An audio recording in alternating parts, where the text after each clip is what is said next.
سخت‌ترین چیزه. چجوری اصلا حال کار کردن داشتی؟ تحت یک همچین فشار کشنده‌ای هستم و در عین حال میرم کار میکنم. یه موقع‌هایی همینجور اشکام داره میاد، پای کامپیوتر نشستم، ماوسمو تکون میدم، دارم کار میکنم و همچنان کارمو دارم خوب انجام میدم. میترا شاهسوند، طراح برند، استراتژیست دیزاین و از چهره‌های خلاق و تأثیرگذار طراحی هویت برند در ایران، میهمان این قسمت از پادکست تصویری کوزی کورنر. ما الان 3 ورژن میترا داریم. میترایی که بحرانی وجود نداشته، میترایی که بحران براش اتفاق افتاده، میترایی که در بحران. تفاوت این 3 تا خلاقیت چی بوده؟ ببین من اولش که این کار رو شروع کردم اینجوری بود برام ایده دادن. الان میرم تو جلسه با مشتری میشینم اصلا همون اول میدونم میخوام براش چی کار کنم. برای همین میگم که شاید بشه گفت خلاقیت یه عضله است. ما چرا پرونده‌های باز تو زندگیمون زیاد میذاریم؟ توی تصمیم گیری دچار ترس‌های زیادی میشیم که نمیتونیم بیخیال یک سری چیزها بشیم. آدمی شدی که راحت‌تر پرونده ها رو میبندی؟ بله. برای من AI یک همکاره. اون یک رباتی هست که من باید لیدش کنم و کمکم میکنه. ولی خطر اون موقعیه که اون بره توی جایگاهی که اون بخواد منو لید کنه. فکر کردن بهش حتی من یک مقاومتی دارم که غمگینم میکنه. زمانی که همه چیز رو بخوان ربات‌ها انجام بدن. سرعتت میره بالاتر. چه اتفاقی واسه اون آرت دیرکتور میفته؟ اونم میشه یه اپراتوری مثل من؟ نه. ببین من واسه این زندگی ساخته نشدم.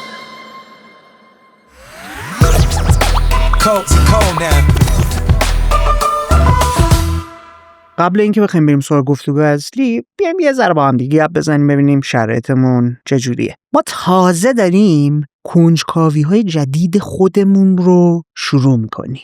بعد از این مدتی که باهاتون همراه بودیم، می‌خوایم بیایم کارهای باحال‌تر رو تجربه کنیم. می‌خوایم بریم سمت برنامه‌های حضوری، ایونت‌های حضوری. می‌خوایم شما رو بیشتر درگیر کنیم. برای همین یه سوال ازتون دارم. خوشحال میشیم که از طریق تلگرام جواب این سوال رو بهمون بدید یا تو بخش کامنت ها در موردش با هم به دیالوگ برسیم. تو شرایط بحرانی جنس خلاقیت شما چطور بوده؟ خودتون رو چطوری خلاق‌تر کردید؟ به این سوالا فکر کنید. جوابش رو برامون بفرستید. با هم در موردش بخوایم گپ بزنیم. بریم ببینیم با میترا در مورد این موضوع به کجا خواهیم رسید. بعد از اون میبینمتون.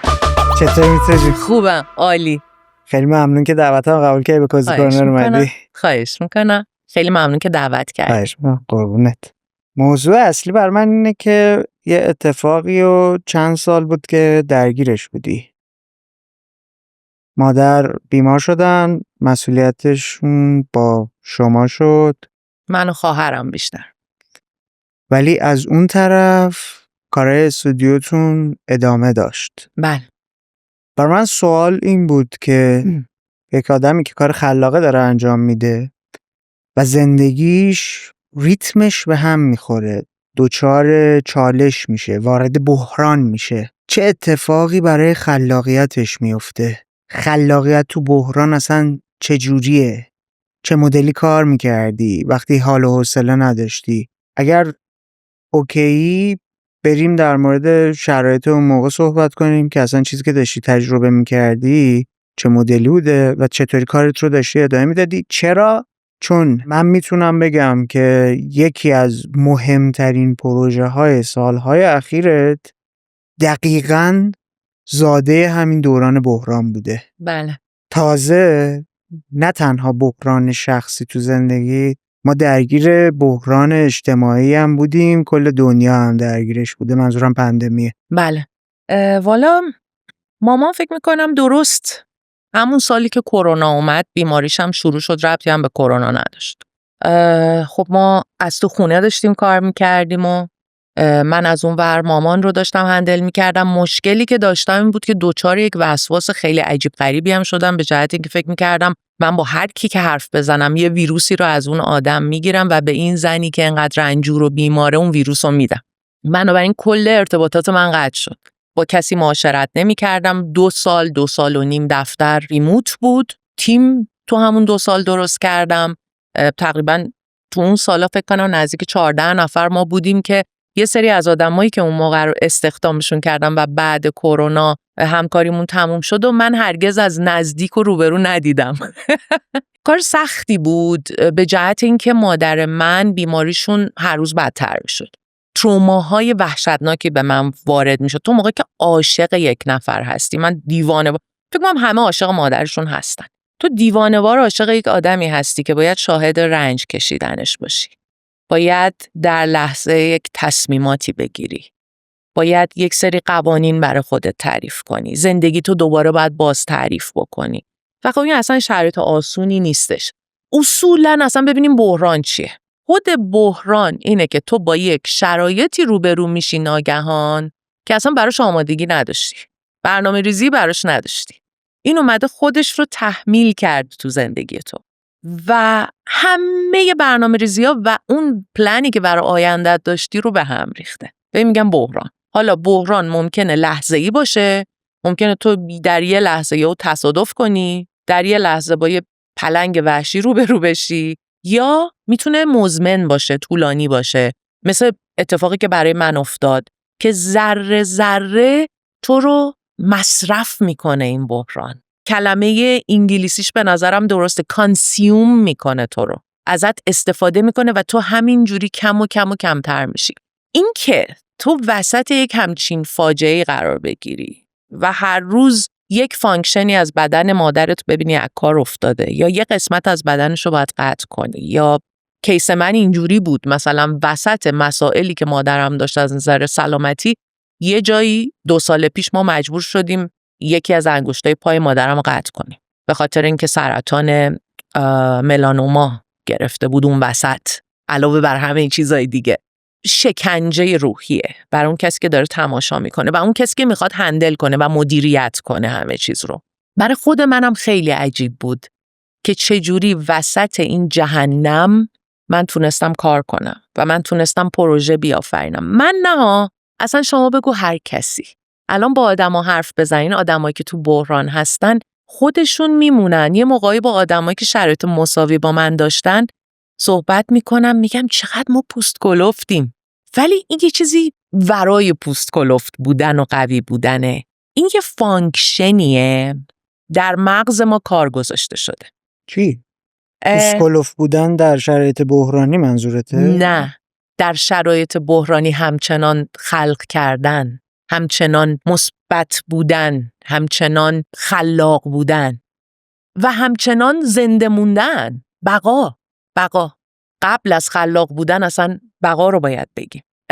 من خب چون خیلی ماجرا برام جالب بود رفتم و راجبش تحقیق کردم. ببینید من اون سالها 2 تا برند رو داشتم دیزاین می‌کردم. یکی مای لیدی بود که راجب زنان بود. بله.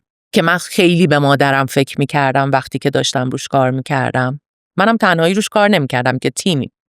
و یکی مای بیبی بود. مای بیبی منو گریوند بارها. من خودم چون بچه دار نشدم هیچ وقت و وقتی مای بیبی رو قرار شد دیزاین کنم، مثل یه هنرپیشه‌ای که واسه یه نقش مثلا یه آدم معتاد آماده نیست، میره بین معتادا زمان میگذرونه، میره روش زندگیشون رو یاد میگیره. من مادر بودن رو آموختم سر این پروژه. یک سریالی نتفلیکس داشت که تماشا کردم راجع به این که یه مستندی بود راجع به یه تعدادی خانواده که بچه دار میشن و چه اتفاقی از زمان حاملگی برای مادر میفته تا زمانی که بچه دار میشن و با فکتای علمی توضیح میداد کجای مغز الان فعال شده در مادر، چه اتفاقی افتاده. بخشی از مغز هستش که مادر که بچه رو به دنیا میاره فعال میشه و این بخشی که تو نگران این موجود میشی و تا آخر عمرشون از کار نمیفته دیگه. یعنی تو بچه دار شدی تا آخر عمرت نگران بچتی. این تو مغزت خودش یه بخشی داره و خب خیلی این بحثای نوروساینتیفیک هم خیلی همیشه برای من جذاب بوده. من رفتم این سریالا رو نگاه کردم، کتاب خوندم، مادر بودن رو یاد گرفتم. چون کسی نمیتونه پوشک بچه طراحی کنه و مادر رو نشناسه. باید مادرها رو میشناختم. با خیلیا صحبت کردم. طالب فوکس گروپ و اینا؟ یعنی فوکس گروپ هم که داشتن مفصل، من گوش میدادم. نه من خودم توی فوکس گروپ نبودم ولی گوش میدادم، چون شرکت زرین رویا خیلی فوکس گروپ و تحقیقات بازار و اینا رو خیلی جدی میگیره و خب ما همیشه یه لینکی داریم که تماشا میکنیم از راه دور. یعنی من دارم مثلا دیزاینمو میکنم، اونم بغل دستم روشنه، دارم گوش میدم که مردم چی میگن راجع به دیزاینا، راجع به چیزی که نیاز دارن و اینها.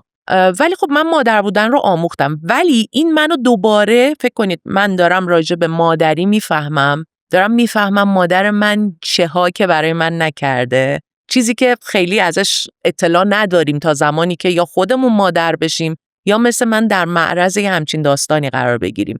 و خب مادر من دیگه حتی من نمیشناسه، دوستم داره، میدونه من آدم امنیم چون مادرم آلزایمرم داشتن، منو میبینه خوشحال میشه ولی نمیدونه من کیم، نمیدونه من دخترشم. به پرستارش میگه این خانم خیلی خانم خوبیه ولی من همزمان باید راجع به مادر، راجع به زن کار میکردم و برای خودم یک سوالی بود که میترا چطور میتونی. بعد رفتم یه مقدار راجبش خوندم. بذار قبل اینکه شروع کنی این نکته رو، من یه سوالی جدی برام جالبه بپرسم. میگی مادر بودن رو رفتم آموختم، از چه بابت داری میگی این آموختن رو؟ مسئولیت رو منظورته یا تجربه‌ای که یک مادر داره توی سنین مختلف، تجربه‌ای که به واسطه بچه‌ای که توی سنین مختلف هست داره براش ساخته میشه؟ تو کدوم حوزه داری میگی من آموختم؟ تو مادر نباشی که نمیتونی 100% مادر بودن رو بیاموزی، ولی میتونی بهش نزدیک بشی. دقیقاً مثل یه هنرپیشه. اون هنرپیشه‌ای که نقش معتاد رو بازی میکنه آیا واقعا معتاده؟ نه، ولی رفته معتاد بودن رو آموخته، رفتارهای یک معتاد رو آموخته، دغدغه‌های یک معتاد رو آموخته. منم همین کارو کردم. منم به عنوان یک برند دیزاینر من همیشه میرم هم مخاطبم رو میآموزم هم برندم رو میآموزم. یعنی یاد میگیرم که برندم کیه و چیه و مخاطبم کیه و چیه. در غیر این صورت نمیتونم یه برند مناسب برای اون مخاطب بیافرینم یا جلوه بدم. این منظورم از کاری که کردم این بود. من عادتهای یک مادر رو آموختم. من اتفاقاتی که در مغز یک مادر میفته رو آموختم. برای اینکه حقیقتش اینه که تمام احساسات و تمام عکس‌العمل‌هایی که ما داریم نشون میدیم همشون هورمونه. وقتی میری راجبش میخونی یه خودم ترسناکه. تو یک هورمونی در بدن ترشح میشه خوشحال میشی، یه هورمونی ترشح میشه نگران میشی، یه هورمونی ترشح میشه میترسی. و خب البته مغز تصمیم میگیره که کی اینا ترشح بشه، ولی راجب هورمون‌های مادرها آموختم، راجب روابط مادر با پدر آموختم، راجب حس بچه، اینکه از چند وقت میتونه مادرش رو بشناسه. این مادر که بچه رو میگیره تو بغلش و میخواد بهش شیر بده، این فاصله چشم بچه تا مادر مثل این که این 20 سانت دقیقاً بهترین زاویه‌ای که بچه میتونه ببینه، چون هنوز بیناییش خیلی خوب نیست. این فاصله رو درست میتونه ببینه، دورتر رو تار میبینه، کم کم چشمش به کار میفته، کم کم شنواییش درست میشه. زمان میبره تا این بچه بتونه محیط اطرافش رو بشناسه. بعد توی مثلا 3-4 سالگی با یک سری رنگا ارتباط بهتری برقرار میکنه.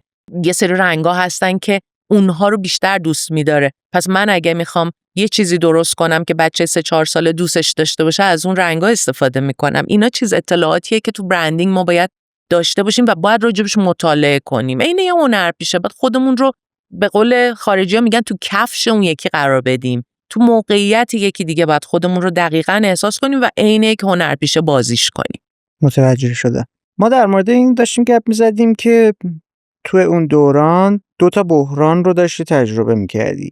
یکی این که پندمی شده، تیمو ریموت کردی، کلی تیم رو بزرگتر کردی، آدمایی که اصلا نمیشناسی. به موازات اون بیماری مادر اتفاق افتاده، نگرانی‌ها و حساسیتایی که وجود داره، چون تو اون فضا هم بالاخره نگران کننده است دیگه. ما هیچ کدوم نمیدونستیم قراره چی بشه. حالا سوال اینه که اون بحران اول که بحران اجتماعی بود و همه داشتن تجربهش میکردن، برای تو تفاوتش با اون بحران شخصی که خودت و خواهرت و احتمالاً بقیه نزدیکان درجه که داشتن تجربه میکردن، تفاوتشون چی بود؟ برای شخص تو. میدونی چی میخوام بگم؟ میخوام ببینم آیا مثلا وقتی تو یک تجربه جمعی داره اتفاق میفته، یک بحران جمعیه، فرق داره با بحران شخصی؟ یکی از بحرانا میشه یه بخشی از اون یکی بحران. برای من اینجوری بود. من بحران مادرم بحران بزرگتری بود از من از کرونا. آره. چه عجیب. کرونا رو من میتونستم پلن کنم، کسی رو نبینم، دستامو ضد عفونی کنم. نگرانی جانی برای خودت داشت اونطوری؟ اصلا به فکر خودم تو اون زمان نبودم اصلا. فقط به فکر مادرم بودم. یعنی تمام فوکسم رفته بود روی مادرم. و من باید سالم بودم که مادرم رو بتونم نگه دارم. پس اینجوری به فکر خودم بودم. البته که ترس مرگ وجود داشت. چون اون اوایلش مخصوصا آدما مثل برای همین پس اون وسواسی که گفتی دوچاره یه وسواسی شد. فهمیدم. تو خودت رو مسئول میدونستی که باید سلامت بمونم که مامان رو نگه دارم. و اون بحران و یه نکته جالبی الان باز به نظرم میرسه.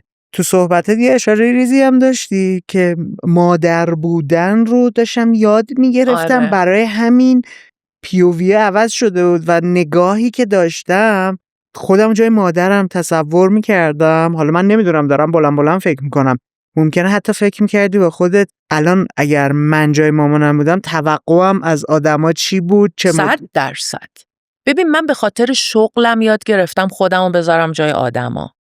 فکر میکنم تقریبا هر کسی که مراقبت ما رو از مادرمون دید و مخصوصا من، چون کارم اینه که خودمو جای آدما بذارن، گفتن ما همچین مراقبتی تا حالا ندیده بودیم.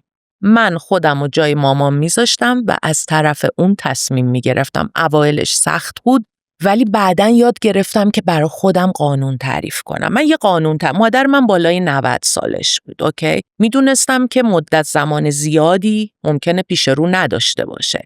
ولی نمیخواستم که زجر بکشه، رنج بکشه. بنابراین یه قانون برای خودم تعریف کردم.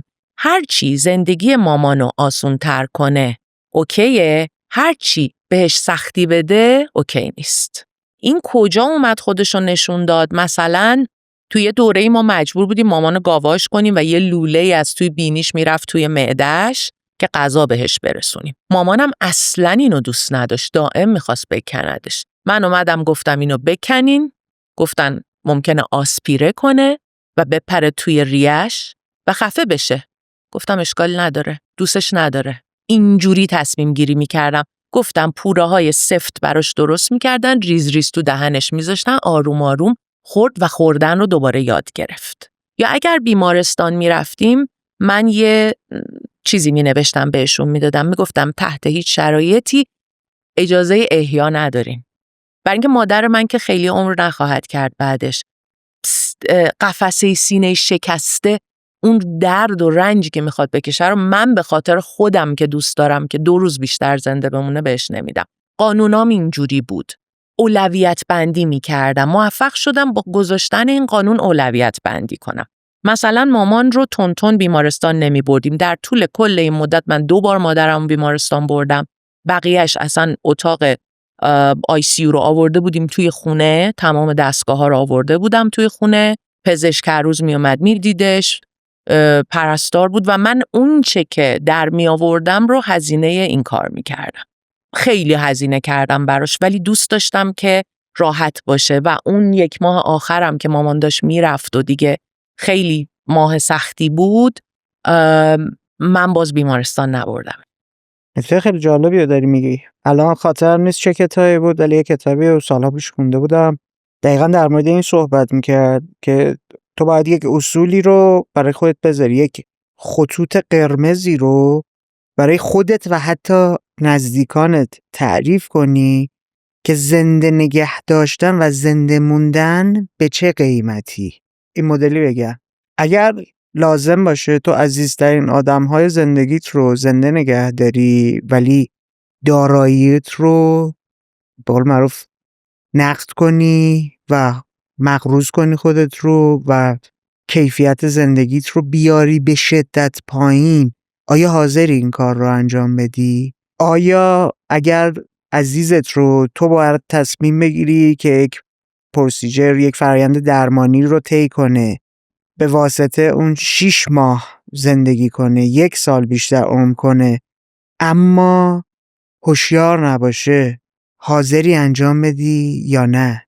آیا زنده نگه داشتن عزیزت به قیمت اینکه درد بیشتری رو تجربه کنه تو اجازه داری براش تصمیم بگیری یا نه؟ اینا موضوعات کلیدی بود. این اجازه داری سخت ترین چیزه، برای اینکه من میتونم با شناختی که از مادرم دارم در طی سالها و شناختی که از خواسته های خودم اگه جای اون خوابیده بودم دارم یه تصمیم بگیرم، ولی مادری که حرف نمیتونه دیگه بزنه خیلی سخته. ولی باز من با یک سناریویی روبرو بودم که اون انگشت مامانه که ما قطع کردیم دوباره درگیر شد طبیعتاً، چون ما شیمی درمانی که زنی که اون سن و ساله نمیتونستیم بکنیم، ما فقط قطع کردیم چون عفونی شده بود.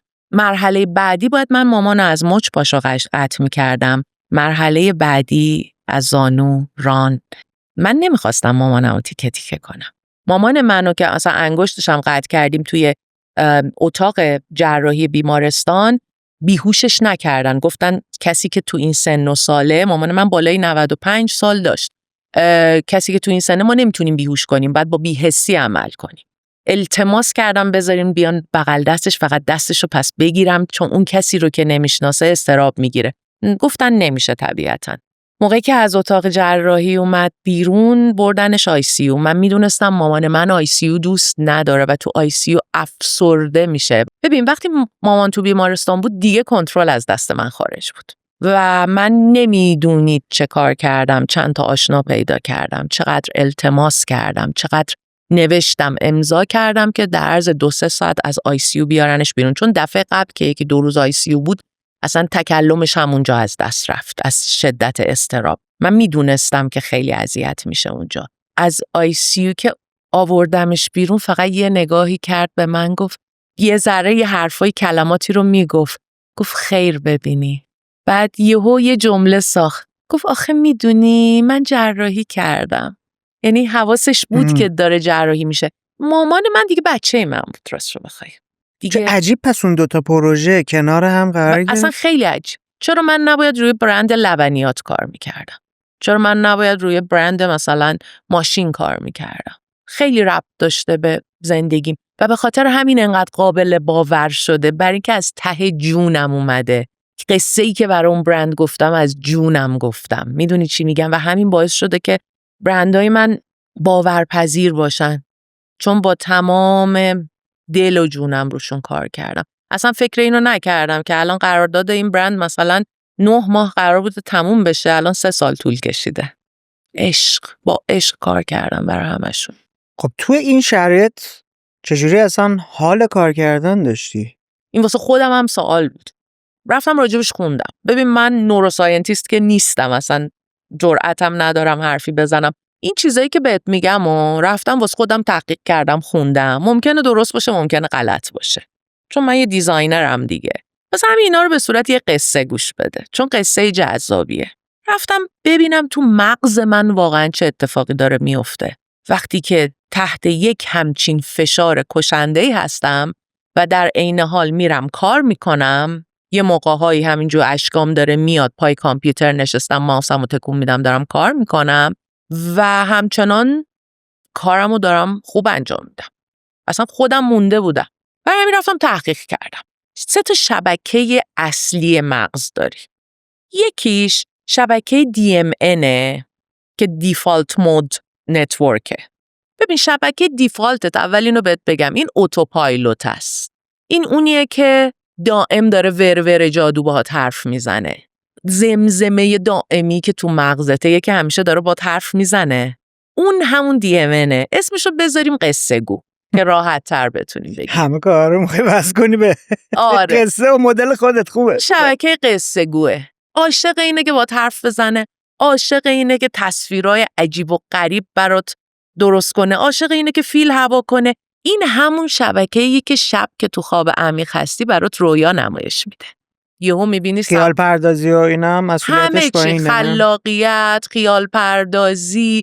این شبکه شیطون و بلاییه که دائم در حال آفریدن چیزهای مختلفه. این مانکی مایند مال این قسمته، یعنی ممکنه باشه. آره من اینو دقیق نمیتونم بگم، ولی هر چی که ربط داره به این که تو بتونی یه چیزی رو بیافرینی اینجاست. براش هم مهم نیست این تصویری که داره بهت نشون میده اصلا تو مغز میگنجه.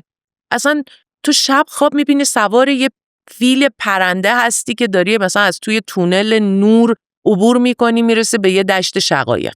اینو اون برات میسازه. اون اصلا براش مهم نیستش که چی قابل باوره چی نیست. پس این شبکه قصه گوی ماست. در مقابل اون ما یک شبکه مغزی داریم که ECN Executive Control Network، شبکه کنترل و اجراست. این اون شبکه منطقی است که این ایده ها رو میشنوه میگه چرت و پرت نگو دیگه، فیل پرنده که نمیشه که، یه چیزی بگو بگنجه. ترمز اونو داره میکشه. شبکه رو اسمشو میذاریم کنترلگر. این شبکه میاد تو رو همش کنترل میکنه. هر چی که با منطق و 2 تا 4 تا و حساب و کتاب ربط داره این شبکه انجام میده. و ایده هایی که از شبکه قصه گو به شبکه منطقی میرسه یا شبکه کنترلگر میرسه دائم داره سانسور میشه. وقتی داری خود سانسوری میکنی تو این کارو نمیکنی، اون شبکه داره این کارو میکنه. میگه این ایدهاته، این که به درد نمیخوره، اینم به درد چی؟ فیل پرنده بزن کنار. چه میدونم گاوی که مثلا کله گاو بدنش حلزونه بزن کنار. همه اینا رو میزنه که اصلا نشدنیه. بابا چی داری میگی؟ اون قصه گو هم بیچاره همچنان داره قصه هاشو میسازه و همش داره با تو ور داره حرف میزنه. این وسط یه شبکه دیگه هم هست. شبکه سیلینس نتورک SN. این شبکه انتخابگر، اسم شبکه برجستگیه. این انتخاب میکنه قبل از اینکه ایده ها از قصه گو برسه به اون کنترلگره، یاد میگه ببین تو 10 تا کدومو ایده جدی داری، بگیرم، بیا تمرکزمون رو بذاریم روی این 3 تا ایده. من این 3 تا ایده رو میدم جلو، تحویل شبکه منطقیش میدم. تمام خلاقیت و تمام کارهایی که ما در زندگیمون میکنیم از تعامل این 3 تا شبکه به وجود میاد. این که یکیشون عقب نشینی کنه، یکیشون جلو بیاد، یکی عقب بره، یکی جلو. یا اصلا SN وارد دیالوگ با جفتش بشه، بله، بتونه یکی رو رها کنه. جلو نمیره. این 2 تا عقب و جلو میرن. حالا چه اتفاقی میفته؟ مثلا بحران اتفاق افتاده. ما 2 جور بحران داریم. قبل اینکه بری سراغ بحران بیا اینو یه ذره برام بازتر کن. آره. ببین SN گفتی داره انتخاب میکنه دیگه. بله. خب مثلا دیفالت میاد یه ایده ای رو میده، یه قصه ای رو تعریف میکنه، بعد SN میاد بهش میگه که خب این خیلی باحاله، مثلا این کارو باهاش بکن. دیفالت لعنتی هیچ وقت یه دونه قصه تعریف نمیکنه، 15 تا قصه تعریف میکنه. در آن واحد یهویی، یعنی اون بارش ایده و اینا اون مدلی داری میگی؟ آره، ولی یهویی شروع میشه. بارش ایده جریان داره، اینا جلوشو میگیرن. آها، SN از بین اون همه که هجوم آورده چند تا رو داره. میگه این چند تا رو من میدم به قسمت منطقی مغز. اون کنترله حالا میاد میسنجه، اون میاد میگه این بد نیست، حالا اینو میشه این کارش کرد. بعد این که حالا میره دوباره بازنگری میشه میاد، چه اتفاقی داره میفته؟ آیا میره میاد؟ دیگه نمیاد، بازنگری میشه، اجرا میشه، اگزیکیوتیو اجرا میکنه. حالا بحران رو بگو. یه مسیره. خب ولی چه اتفاقی میفته وقتی بحران برات اتفاق میفته؟ الان ببین ما 2 جور بحران داریم. یه دونه بحران لحظه‌ای داریم. الان یه خرس اومده جلو من میخواد منو بخوره، این بحران لحظه است. یه بحران مزمن داریم، جریان بیماری مامان من که نزدیک 4 سال طول کشید. بله. بحران لحظه‌ای چه اتفاقی میفته؟ آلارما کشیده میشه اون قسمت منطقی مغز در جا فلج میشه. تو دیگه وقت نداری بگی خب بذار ببینم این ایده از اینجا فرار کنم بهتره یا از اونجا رو میخوردت خرسه. اون قسمت در جا فلج میشه. همه اینا رو دارم به صورت قصه میگم، اگه نوروساینتیست اینو شنید اشتباهی در صحبت‌های من بود منو ببخشه، ولی سعی کردم خیلی تحقیق کنم. اون قسمت خلاق مغز در بحران لحظه‌ای اونم فلج میشه. یک بخشی توی مغز هست به نام آمیگدالا، مسئول بقاست. اون اونجا تصمیم میگیره که چجوری زندگی رو نجات بدیم. با SN با همدیگه دست به دست هم میدن، تو سریع تصمیم میگیری. اگر بحران خیلی حاد باشه خب همه اینا از کار میفته و تو رسما فلج میشی و هیچ کاری نمیتونی بکنی. ماشین زده بهت در یک لحظه نمیدونی چی کار کنی. اونجا دیگه همه اینا با هم از کار میافتن. ولی خرس اومده، آمیگدالا میره در واقع نورادرنالین و کورتیزول رو، هورمونا رو میبره بالا. دوب دوب دوب دوب قلبت میزنه، همه حسات خیلی تند و تیز میشن، در جا سریع عمل میکنی. اگه قرار بدوی سریع میدوی، اگه قرار خودتو به مردن بزنی سریع خودتو به مردن میزنی. همه اتفاقا خیلی سریع میفته. این بحران لحظه است. ولی در بحران مزمن مگه بدن ما توان اینو داره که آدرنالین و کورتیزول انقدر همیشه بالا وایسن؟ میمیریم. مگه این قلب میتونه همش اینجوری بزن؟ بنابراین نمودار داره، بالا پایین داره. تو میری بالا میای پایین، میری بالا میای پایین. و در اون زمانهایی که توی بحران تو داری بحرانتو حس میکنی به صورت متوسط، یه اتفاق عجیبی میفته، چون خیلی فشار روته. ببین مغز ما خیلی انعطاف پذیره و من وقتی اینا رو خوندم برام خیلی جالب بود. گفتم خدایا ما تنها نیستیم. تو یه سیستم عاملی توی مغز ما گذاشتی که خودش برنامه ریزی شده، پروگرام شده، یه اپلیکیشن نجات داره و اصلا تو نمیفهمی چه اتفاقی افتاد. چون در اون لحظه که بحران اتفاق میفته، اتومات اون سیستم منطقیه خیلی فعالیتش میاد پایین و اون قسمتی که مسئول خلاقیت خیلی فعالیتش میره بالا. SN هم زیاد بهش سخت نمیگیره. بنابراین تو یهو با یک فوران ایده روبرو که نمیدونی از کجا داره میاد. اینه که تو زمانی که در بحران هستی میتونی خلاق باشی. حالا هر وقتی که اون بخش منطقیه بیاد پایین، تو میتونی خیلی خلاق باشی. ببین چه زمانایی اون میاد پایین، فعالیتش کم میشه. درست قبل خواب. چون حافظه و اون بخش منطقی که ECN هستش، جفتشون زودتر میخوابن تا بخش دیفالت. درست دم خوابیدن دیدی یک تصویرایی میاد، یه فکرایی میاد و یه زمانای بهترین ایده ها. بر همین میگن آدمای خلاق همیشه یه دفترچه و قلم کنار تختشون داشته باشن. اینو باید بنویسی. چرا؟ چون اون موقع حافظه‌ام داره میخوابه. من چند بار اینو گفتم. دالی یه تکنیکی داشته به اسم بشقاب و زنگوله یا بشقاب و قاشق یا بشقاب و کلید، روایت مختلفه، که میشسته رو صندلی چرت میزده، زیر دستش یه دونه بشقاب میذاشته، یه کلید زنگوله تو دستش نگه میداشته. وقتی خوابش میرفته دستش باز میشده، اون میافتاده دینگ و سریع شروع میکرده هر چیزی که تو ذهنش داشته اتفاق میافتاده، تصویر اگر بوده، صدا بوده، همه رو یادداشت میکرده. این دقیقاً همینه. احتمالاً اون موقع فانکشن مغز رو نمیدونسته دالی، ولی اتفاقی که میفته اینه که فقط حافظه کوتاه مدتت که چند ثانیه تا چند دقیقه میتونه چیزی رو نگه داره، فعال در اون لحظه. مثل این که اطلاعات، با عرض معذرت از نوروساینتیستای عزیز، اطلاعات حافظه کوتاه مدت توسط هیپوکامپ باید انتقال داده بشه به بخشی که ذخیره دراز مدت میشه و در اون زمان هیپوکامپ هم داره میخوابه. بنابراین این اطلاعات انتقال داده نمیشه. واسه همینه که باید بنویسی. برای اینکه صبح که بیدار شی ایده‌ت دیگه یادت نیست، چون ذخیره نشده. خیلی بی‌نظیره این فانکشنا. در بحران تو میاد خلاقیتت میاد بالا. حتی موقعی که بازدارنده برمیگرده در دوران بحران مزمن، سخت نمیگیره دیگه، منعطف میشه، برای اینکه وضعیت تو فشار روته. چرا؟ چون همه فانکشن بدن برای چیه؟ برای بقاست.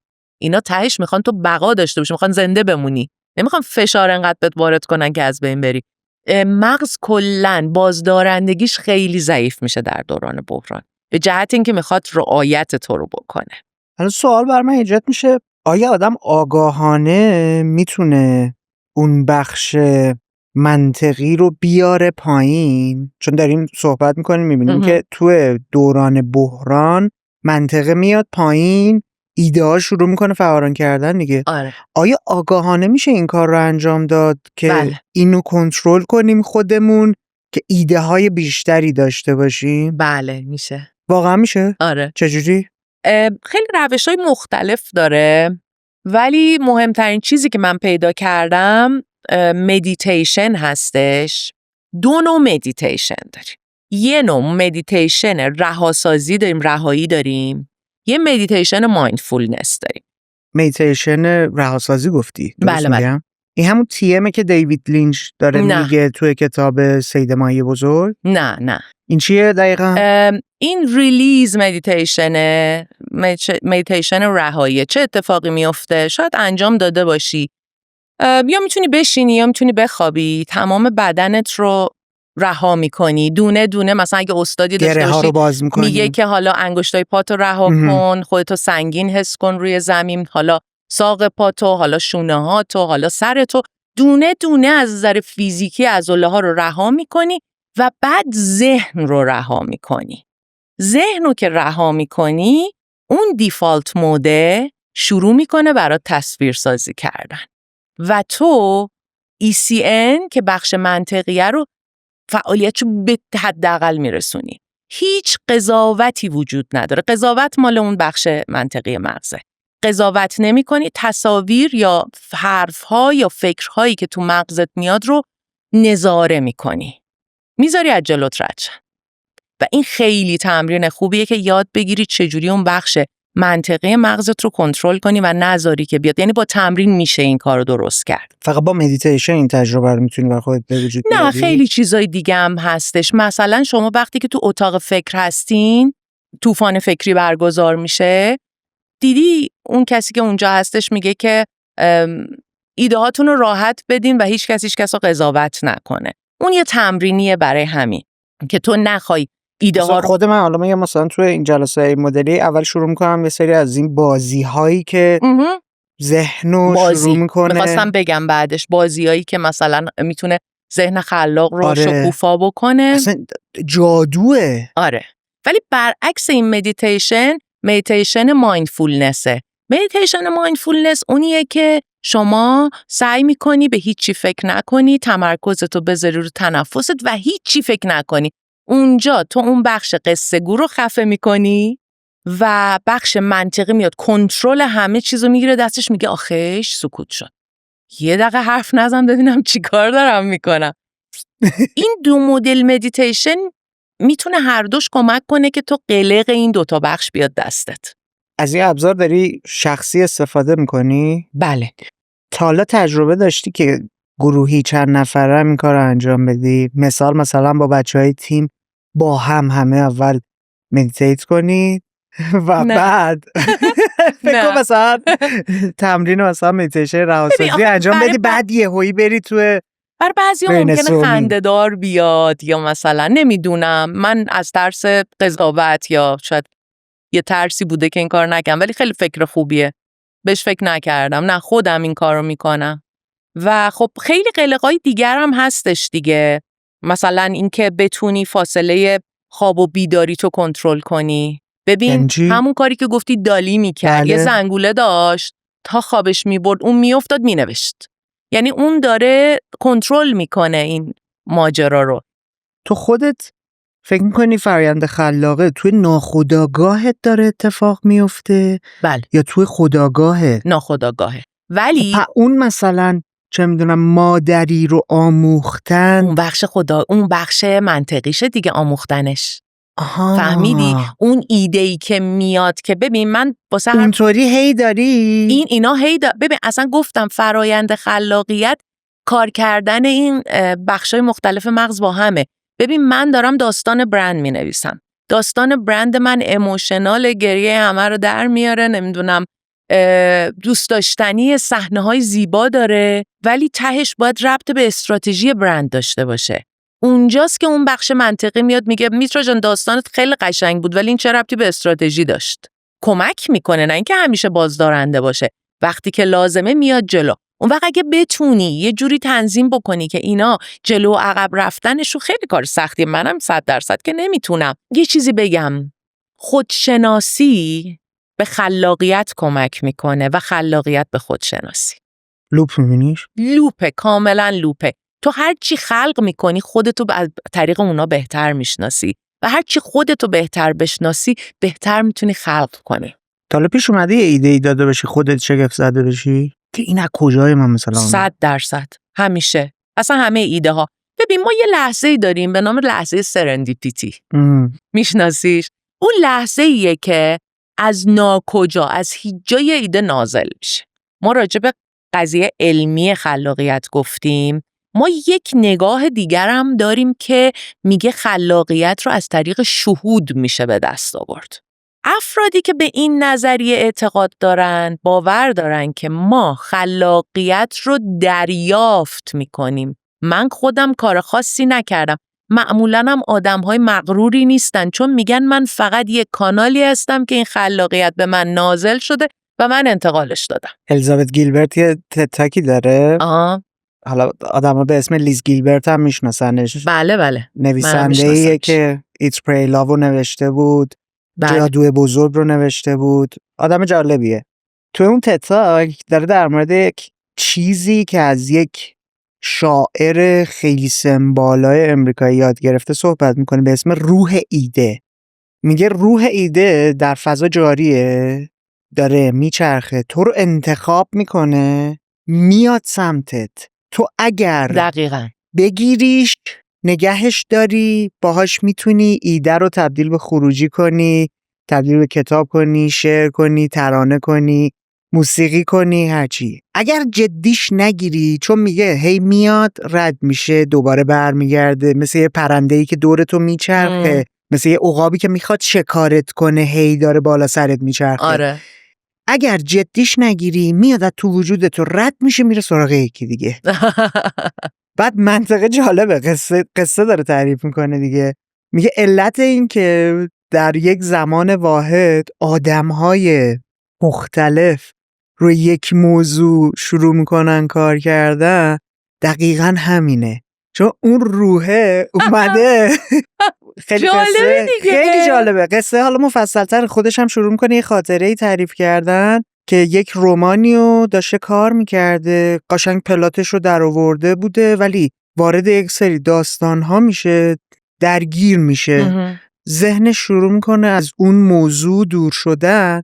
توی یه مهمونی یک بنده خدایی رو میبوسه، 3-4 سال بعد میبینه همون ایده با یک سری تغییر جزئیات توسط اون نویسنده تبدیل به رمان شده و منتشر شده. نه انتقال پیدا کرده. آره بوده. بعد میره باهاش صحبت میکنه، متوجه میشه که همون شبی که توی مهمونی همدیگر رو بوسیده بودن، این ایده توی ذهن طرف مقابل شکل گرفته بوده. آدم نمیدونم چی بگه، یعنی واقعا نمیدونی که ببین هیچ چیز قطعی در رابطه با این قضیه وجود نداره. مثلا استیون پرسفیلد توی نبرد هنرمند، نمیدونم کتابشو خوندی یا نه، خیلی جالبه. اون اعتقاد به این قضیه داره و اون میگه که ما یک چیزی داریم به نام مقاومت، چیزی که باعث میشه که تو کار نکنی، خلاقیت نداشته باشی، همون در واقع بخش منطقیه مغزه به نظر من. و یه چیزی داریم به نام فرشتگان الهام بخش که به نظر من از نظر علمی میشه همون بخش دیفالت مود مغز که میگه شروع میکنن. آره ولی اون به اینا اعتقاد نداره ها. اون رسما اعتقاد داره که نازل میشه ایده و تو بی احترامی کردی به فرشتگان الهام بخش اگر در رو براشون باز نذاری و نذاری. اون میگه من صبح از خواب بیدار میشم، مقاومت دارم، رها میکنم، مقاومت رو پس میزنم، دیگه خود فرشتگان الهام بخش میان کار منو برام انجام میدن. چجوری خودشو رها میکرده؟ نمیدونم، احتمالاً به صورت مدیتیشن یا ببین میتونی مدیتیشن هم نباشه، ذهنتو رها کنی، یه قهوه‌ای بخوری، یه خورده به چیزای خوب فکر کنی. یه چیز دیگه‌ای که خیلی فعال میکنه روند خلاقیت رو اینه که تو غرق کارت بشی یا غرق یه چیزی بشی. غرق شدن منظور چیه؟ یعنی دیگه متمرکز شدن یعنی؟ آره مثلا تو داری کار میکنی یهو میبینی 4 ساعت گذشت من نفهمیدم، اونجا غرق شدی دیگه. یا مثلا داری یه کتابی رو میخونی یهو همینجوری که داری میخونی میبینی چرا نمیبینم هوا تاریک شد، غرقش شدی. یا داری نقاشی میکنی یا هر کاری که داری انجام میدی، تو اگه غرقش بشی زمان و مکان رو گم کردن، اونجا اون بخش خلاق مغز خیلی فعال میشه. آره و خیلی جالبه. تو خودت چجوری غرق میشی؟ خودتو غرق میکنی؟ من خودمو غرق نمیکنم، من اتومات غرق میشم. من غرق میشم. چون من خیلی در مورد این با آدمای مختلف صحبت کردم یعنی موضوع خیلی جذابیه به خاطر اینکه هر کسی یک جوری این رو داره تجربه میکنه. بعضیا میرن سراغ اسلو لیوینگ، زندگی آروم، سرعت و پایین آوردن، چه میدونم کل به زندگی کردن، خودشون رو از رسانه دور نگه داشتن. یه سری دیگه میرن سمت این که بلو اسکرین رو فیلتر کردن، عینک‌های ضد بلو اسکرین مثلا زدن، مدیتیشن سنگین انجام دادن، خیلی مدل کار کردن ذهن و بدنشون رو کنترل کردن. یه سری آدما میرن سراغ متدای دیگه. مثلا من با یه دوستی داشتم صحبت میکردم، این میگفتش که تو باید خلاقیت رو به صورت فیزیکی با رها کردن بدنت تجربه کنی. بعد وقتی که میخواست شروع کنه به خلاقیت، یه گروه تئاتری هم داشت، تیم بزرگی هم داشت، شروع میکرد با اونها ریلیز کردن بدن، دست همون مدیتیشنی که گفتم رهاسازی. خب با مدیتیشن نمیکرد، با تمرین رقص گروهی این کار رو انجام میداده. برای هر کسی یک مدل خاص خودشه. دقیقاً. خب دوست دارم ببینم برای تو از چه جنسیه؟ ببین من شهودی بیشتر یا اون حالت مثلا منطقیه‌ای؟ ببین من خیلی شهودی ام ولی بعد منطقیه میاد وسط، چون کارم برندینگه مجبورم منطقی هم باشم. ولم کنی شهودی ام فقط. البته شهودی منظورم همون بخش خلاقه که بیاد دست و پا بزنه و واسه خودش پرواز کنه و برقصه و اینا. ولی مسئله‌ای که هستش، من باورم اینه که خلاقیت یاد گرفتنیه. 100%. ببین ما خلاقیت یاد گرفتنی یا خلاق‌تر شدن یاد گرفتنیه؟ تو اصلا باور داری آدم‌ها به صورت معمول خلاق هستن یا فکر می‌کنی نه؟ من باور دارم بچه‌ها همه با این 3 تا شبکه مغز به دنیا میان، همشون یک زبان یا 2 زبان یا 3 زبان رو یاد میگیرن. اگه بهشون یاد بدی، بچه یاد میگیره راه بره، غذا رو بذاره دهنش. اینا دیگه از این خلاق‌تر چی می‌خوای؟ یعنی و روش‌های خودش رو پیدا میکنه، همه چیز رو کشف میکنه برای خودش. بچه‌ها به نظر من خلاقم، ولی نقش ژنتیک هستش. مثل اینکه ثابت شده که به صورت ژنتیک بعضی از ژن‌ها دوپامین بیشتری دارن تا اونایی دیگه. حالا رابطه داره با خلاقیت دوپامین؟ خیلی جایزه است دیگه. تو هرچی جایزه بگیری بیشتر خلق میکنی. ببین تو مثلا میای یه کار خلاقانه میکنی، مام بابات بهت میگن چه کار احمقانه ایه، ناامید میشی و چون بچه‌ای و چون هیچ چیزی بلد نیستی فکر میکنی این مسیر درست نیست، برم تو مسیر مثلا منطقی. یا مثلا یه پدری داری که خیلی 2 تا 4 تاییه و تو یک تئاتری رو براش اجرا میکنی، میگه که اوکی. ببین هر جایی که تو شور و شوق و اشتیاق برای چیزی داری، دوپامین پاش وسطه. و البته دوپامین زیادیش هم خوب نیست، آدمو میبره به سمتای توهم و مثلا قلب به هر حال مشکل پیدا میکنه. یه سری چیزا وقتی که دوپامین زیاد میشه مشکل داره. ولی اصولا دوپامین باید در یه سطح متعادلی باشه و تو باید جایزه بگیری واسه خلاقیتت. تا جایزه نگیری خلاقیتت متوقف میشه. ببین من هیچ چیزی که دارم میگم و 100% نمیتونم بگم، برای اینکه نه این راه شهود 100%، نه راه علم 100%. من هنوز هم واقعا نمیدونم که چه اتفاقی میفته. ولی من خودم باور قبلیم این بود که ایده ها نازل میشن. الان که این بحث علمیشو خوندم میگم خب چقدر جالب، شاید ایده ها از داخل اون بخش دیفالت مغز دارن نازل میشن و اینکه اینا از کجا میان بازم برام سواله. حتی من هم میتونم شهود و زیر سوال ببرم، هم میتونم علم و زیر سوال ببرم. چرا؟ چون که خب تو وقتی که بیهوش میشی، تا حالا بیهوش شدی؟ بله. برای جراحی آدم بیهوش میکنن دیگه. همه کسایی که من باشون صحبت کردم، من جمله خودم، این تجربه رو داشتن. دکمه‌تو زدن خاموشت کردن، دکمه‌تو زدن روشنت کردن. چه اتفاقی میفته؟ این 3 تا شبکه مغز خاموش میشه. فقط یه بخشی از مغز کار میکنه که مسئول ضربان قلب و تنفس و ایناست. تو هیچ خاطره‌ای نباید داشته باشی. من نداریم خاطره‌ای از بیهوشی. من تا حالا ندیدم کسی بگه من از بیهوشیم خاطره دارم. ولی چرا در تجربه‌های نزدیک به مرگ آدم‌هایی که قلبشون و مغزشون از کار افتاده میرن مثلا تو یک تونل نوری، یا مثلا دکتره میگه من تو اتاق بغلی با شوهرش داشتم حرف میزدم، وقتی به هوش اومد گفت داشتی اینو میگفتی. اینا سوال دیگه شگفتیه که هنوز علم نتونسته بهش جواب بده، که اگر خیلی خوب من دیفالت ذهنم خوابیده، دانشمندا میگن ممکنه که اینا تصویرهایی باشه که قسمت دیفالت میسازه. قسمت دیفالت که خوابه، قسمت منطقم خوابه. این تصاویر از کجا میاد؟ اینا همه سوال دیگه. حالا بعضیشون میگن این تصاویر درست موقعی که داشته به هوش میومده ساخته شده و خودش فکر کرده که این تصویر مال قبلشه. ولی خب اینو چی میگین که یکی دیگه توی اتاق دیگه داشته حرف میزده و این دیده؟ اینو چی میگین که از یه اتفاقی که یه ور دیگه شهر داشته میافتاده با خبر شده؟ اینا همه سواله و واقعا برای من خیلی هیجان انگیزه که راجبش فقط بخونم. هیچ قضاوتی نمیتونم بکنم، ولی منم دوست دارم ناظر باشم به همه اینها. نمیدونم اون زمان ایران بودی یا نه.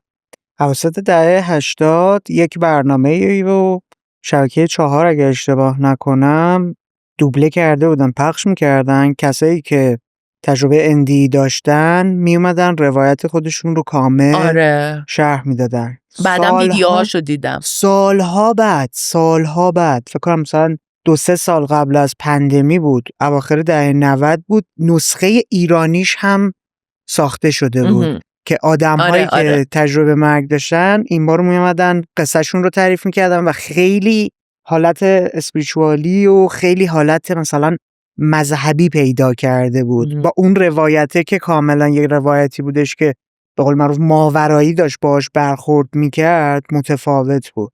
برام جالب، منم واقعا خیلی دوست دارم. برای مثلا یه مجموعه 3 هفته‌ای سینما یک اواخر دهه 70 در مورد مرگ پخش کرد. 3 تا فیلم سینمایی بود. فلتلاینرز یا مرگجویان بود، فیلم دوم سنجاقک بود و فیلم سوم What Dreams May Come اگر اشتباه نکنم بود که رابی ویلیامز بازی کرده بود و رابی ویلیامز یا رابین ویلیامز؟ رابی ویلیامز اون کمدین. رابین ویلیامز اون رابی ویلیامز خواننده بود. آره رابین ویلیامز که خودکشی هم کرد. بله. اون بازی کرده بود، نقش یک همسری رو داشت که خانومش به خاطر اینکه بچه‌ها رو از دست داده بود خودکشی کرده بود و نقاش بود و میره توی نقاشی‌ها و اون رو نجات میده. بارها من این فیلم‌ها رو میدیدم، پنجشنبه‌ها قشنگ خاطرم هست، چون سری اول سینما یکم از این جنس بود که بعد از فیلم تازه گفتگو در مورد فیلم شروع میشد.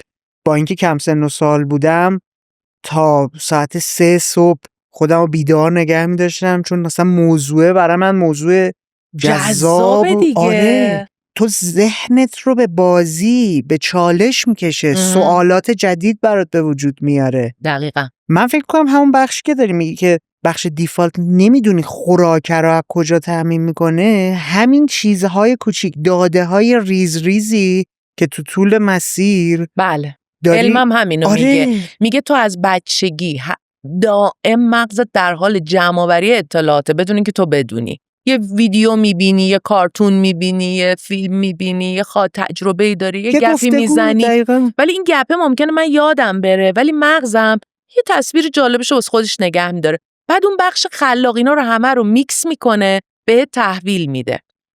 ببین یه بخشی از اون بخش DMN توی یه جایی قرار گرفته ظاهرن که نزدیک همون چشم سومه و اون وظیفش دیدن آینده است. پردیکت کردن، نه دیدن آینده. یعنی اون برای تو تعیین میکنه که مثلا تو میگی ای بابا من 70 سالم که بشه کجام، و بلافاصله شروع میکنی تصویر پردازی کردن که چه وضعیتی داری، میدونی اینو اون این کار رو انجام ده. ولی تو یه سوالی من کردی، گفتی تو چجوری توی بیماری مادرت سروایو کردی و این پروژه ها رو درست کردی، که سعی کردم از نظر، برای اینکه برای خودم هم سوال بود که از نظر مغزی برای من چه اتفاقی افتاده بود که من میتونستم. 1-2 تا تکنیکم یاد گرفته بودم. ببین تو اون دوران من میخواستم برم پیش در واقع تراپیست. یکی از دوستان 2 تا شماره به من داد. گفتم یه روز اومدم گریه کنم، گفتم من احتیاج به کمک دارم و من دارم میپاشم اصلا. گفت یکی از این 2 تا رو زنگ بزن، یکیش یه خانومیه که تو خونه کار میکنه، خودش تلفنی باهات صحبت میکنه که برای من خیلی ایدئال بود در دوران کرونا، یکیش هم یه مجموعه‌ایه. اون مجموعه گفتم خانومی که تو خونه کار میکنه که خب خیلی نمیدونم کیه، ولی به این یکی زنگ زد، به مجموعه زنگ زدم، گفت 6 ماه دیگه بهت وقت میدی. گفتم من تا 6 ماه دیگه مردم. با اون خانم صحبت کردم. الان 4 سال دارم با اون خانم صحبت میکنم. اولش که تلفنی باهاش صحبت کردم گفتم خب من کجا شروع کنم زندگیمو بگم بچگی، نه صبر کن. فهمیدم که این خانم مثلا تراپیست نیست. این خانم یک هیلره که دوستم اصلا به من نگفته بود که ببینه که من خودم چجوری، چون نمیدونست که من اصلا پذیرای این ماجرا باشم یا نه. تو موقعی که چشاتو میبندی اتومات میری توی امواج تتا. خب و این امواجی هستش که تو رو میبره توی فضای دیگری. اگر یک راهنما داشته باشی و یک منتوری داشته باشی، اون میتونه تو رو راهنمایی کنه. تا حالا هیپنوتیزم شدی؟ یه بار. یه چیزی تو مایه‌های هیپنوتیزمه ولی متفاوته کاملا. یک ترکیبی از من هیپنوتیزم درمانی شدم. آره دیگه. آره. هم مدلیه یعنی؟ آره. نه یه ترکیبی از هیپنوتیزمه، شاید حالا استادم بشنوه دعوا میکنه. یه هیلینگه، یعنی یه چیز ماوراییه. خب اتفاقی که میفته هیلینگ منظور شفادهی، یعنی چی شفا میدی؟ خب خیلی دوچار خلسه میشی بعد میای نه. چی په؟ نه ببین اتفاقی که میفته تو چشماتو میبندی، اون آدم تو رو آماده میکنه. اول از همه اون روز مشکل رو پیدا میکنه. مثلا من هر هفته یه مشکلی دارم. مشکل این هفته با دیالوگ این اتفاق میفته یا؟ آره تلفنی. تلفنی لازم این کارو میکنه؟ آره. خب مثلا من توی این هفته مشکلم اینه که به اندازه کافی اعتماد به نفس ندارم. مثلا خودت داری طرح میکنی به من مثال میزنم. آره مشکلم اینه. یه موقعی هم که میگم نمیدونم اون خودش میگه با حرف زدن با من. این اعتماد به نفس رو مثلا اون سعی میکنه منو توی استیت آرومی ببره. هی از من یه سری سوالا میکنه.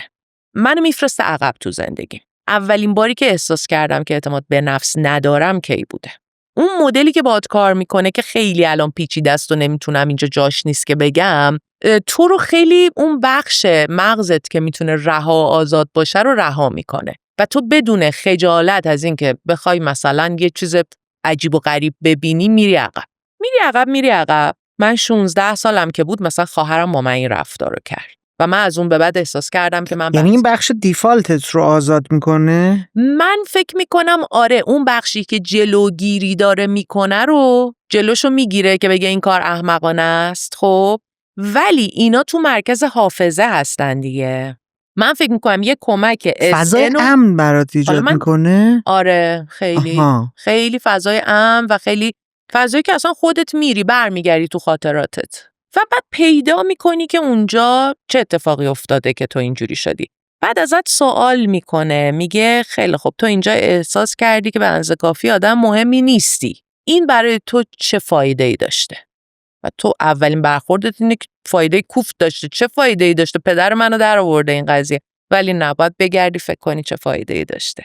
و بعد میفهمی که مثلا فایدهش این بوده که من با بقیه مهربان‌تر شدم، مثلا که حسای دیگر رو بهتر درک کردم. در واقع یه نقصی که توی وجودت هست سعی میکنی فایده‌هاشو تو مغزت پیدا کنی، تو ناخودآگاه میبرده تو ناخودآگاه کاملا. بعد میفهمی که خیلی خوب من اینجوری دیدم که اگه من اعتماد به نفس نداشته باشم این فایده ها رو برام داره. بعد بهت با یک سری کلمات تأکیدی میگه که تو نیاز نداری که برای اینکه مهربان باشی اعتماد به نفس نداشته باشی. تو نیاز نداری برای اینکه با بقیه رو درک کنی اعتماد به نفس نداشت. تو اینو از طریقه دیگه‌ای میتونی به دست بیاری و راه‌ها رو بهت نشون. خیلی جالبه دیگه، خیلی هیجان انگیزه. خیلی علم حالا اگه یکی ببینه میگه علم نیست، ولی من به نظرم علمه و جدیده نسبتاً. من تو هر جلسه تقریبا اینجوری نیستش که مثل تراپی مثلا خود قضاوتگر خودت رو داره اون مهار میکنه که باعث میشه خلاقیتت بالاتر میره. کلاً اعتقاد داره که بزرگترین قضاوتگرمون خودمونیم و هر اتفاقی که داره تو زندگیمون میفته یه جایی از درون خودمون نشأت میگیره. این ایده کلیشه. حالا من واقعاً اونقدر حرفه‌ای نیستم تو این زمینه که بخوام توضیح دقیق بدم، ولی کلیتش من یه ایده خام به ذهنم رسید. الان میتونیم با هم مثلا تستش کنیم؟ نه. چجوریه؟ من که استاد این کار نیستم که. من که هیلر نیستم. باشه تلفنی مثلا باهات داره دیالوگ میکنه، این اتفاق و این تجربه اتفاق میفته 4 ساله. آره. بالاخره یه مسیری یه چیزی من دارم کلاساشو میرم، ولی نه الان من در حدی نیستم این کار. بذار از یه زاویه دیگه ای بپرسم. هفتگی داری تجربهش میکنی دیگه. مثلا مشکلی که هفته گذشته در موردش صحبت کردی چی بود؟ اگه اوکی یا با هم در موردش صحبت کنیم. معلومه که اوکی نیستم. چرا من واقعا کنجکاو شدم نفر من این مشکل دارم. نه چون واقعا کنجکاو شدم ببینم فراینده چه مدلیه، دیالوگی که اتفاق میفته از چه جنسه که راجبش سرچ کن. سرچ میکنم 100% سرچ میکنم. ولی میخوام بگم یه همچین سیستم هایی هم میتونن کمک کنن که تو با ناخودآگاهت وصل بشی و هر چی بیشتر خودآگاه و ناخودآگاهت رو بشناسی و بتونی تشخیصشون بدی، از هم جداشون کنی، موفق‌تر خواهی بود در پیشبرد زندگیت، اهدافت، خلاق بودنت و همه چیزایی. خب بذار من چند تا سوال بپرسم که یه ذره بتونم بفهمم. حالا الان گفتی نمیگم. نه نمیگم راجع به چی. من در یک سشنی برگشتم به دوران جنینی در شکم مادرم. یعنی خاطره یادت اومد از اون دوران؟ نه خاطره یادم نیامد، حس یادم. جنین حس میگیره. گفتی 4 ساله داری اینو تجربه میکنی. چند وقت بود مادر؟ اصلا من تو بحران مادر خب همین پناه آوردم و آویزون شدم. خب واقعا به این میخوام ببینم اون موقعیتی که اینو نداشتی هنوز ولی تو بحران بودی چند ماه بوده؟ 1 سال، 1 سال و نیم. آها، قبلش هم که تو بحران نبودی و خاطرت هست دیگه. بله. ما الان 3 ورژن میترا داریم. میترایی که بحرانی وجود نداشته، میترایی که بحران براش اتفاق افتاده، میترایی که در بحرانه و این کمکو داره. بله. تفاوت این 3 تا خلاقیت چی بوده؟ خیلی سوال جالبیه. ببین من اصولاً اون اولش که شروع کردم به این کار همیشه برام سوال بود، وای خوش به حال اینایی که خلاقن، وای این ایده ها رو از کجا میارن، وای چرا من ندارم اینو، خدایا من چرا خلاق نیستم. و شروع کردم مطالعه روی، من با اون مغز منطقی این کارو کردم، مطالعه روی آدمایی که خلاق بودن، مصاحبه هاشونو خوندن، روش زندگیشونو، ایده هاشونو از کجا میارن. چون تو بری مثلا مصاحبه های این آدما رو بخونی خیلی چیزا دستت میاد. و فهمیدم که ایده هاشونو از زندگی روزمرهشون میگیرن. و گفتم خب چرا زندگی روزمره من هیچ ایده ای نداره. بعد کم کم یاد گرفتم چجوری مثلا از ایده زندگی روزمره‌ام ایده بگیرم. ولی هنوز اونقدر قوی نبودم. ببین من اولش که این کار رو شروع کردم اینجوری بود برام ایده دادن. خب الان میرم تو جلسه با مشتری میشینم اصلا همون اول میدونم میخوام براش چی کار کنم. برای همین میگم که شاید بشه گفت خلاقیت یه عضله است که تو میتونی قویش کنی با تمرین.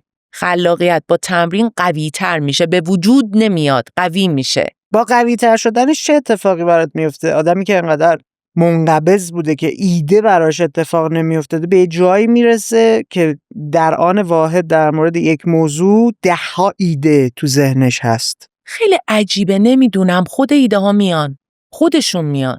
تو دکمه‌ای رو یاد میگیری توی پرورش اون عضله که خود قضاوتگریت رو مهار میکنی؟ من کاری نمیکنم. تئوری داریم connecting the dots، نمیدونم، میگه هر نقطه‌ای رو به هم وصل میکنی شروع میکنی جهانهای جدید رو به وجود میاری. خود خلاقیت اصلا اینه. آره. تو از این جنسی، یعنی چیزها رو به هم وصل میکنی یک چیز جدیدی به وجود میاری؟ شاید. یا میای کیوریت میکنی، خورده رو کنار هم میچینی و حالا میای با قصه‌ای که داری تعریف میکنی، با ایجاد نظم یا ایجاد آنارشی توشون یک چیز جدیدی به وجود میاری؟ بذار پروسش رو بهت بگم. مثلا سر طراحی قنادی ناتلی من میخواستم داستان برند براشون بگم. اون موقع اینجوری بودم که کوزی کورنر من میدونی کجا بود؟ هتل پارسیان خزر. تنهایی سوار ماشین میشدم تمام مسیر که کوه و دشت و جاده چالوس هم میرفتم دیگه. به موضوع فکر میکردم، بعد میرفتم یه اتاق میگرفتم بسته به مودم، یا رو به جنگل یا رو به دریا. تو این اتاق 2-3 روز خودم رو زندانی میکردم. هیچ جا نمیرفتم. یه بالکنای خوشگلی هم داره که اونجا میشستم، لپتاپم هم میبردم و سرچ میکردم، به اینترنتم وصل بودم و میخوندم و جستجو میکردم، راه میرفتم، فکر میکردم، میرفتم کنار دریا قدم میزدم تا بالاخره میگفتم یافتم. قبلا این مدلی بود. الان واقعا تو اگه از من مثل بقیه مهمونا که من زودتر دارم به پیشوازش میرم بپرسی کوزی کورنرت کجاست، نمیدونم. همه جاست. برای اینکه هر لحظه ممکنه یه ایده جدید به ذهنم بیاد. الان به قدرتی رسیدی، به یک جادویی رسیدی که هر جا هر لحظه بخوای میتونی شکار کنی ایده ها رو.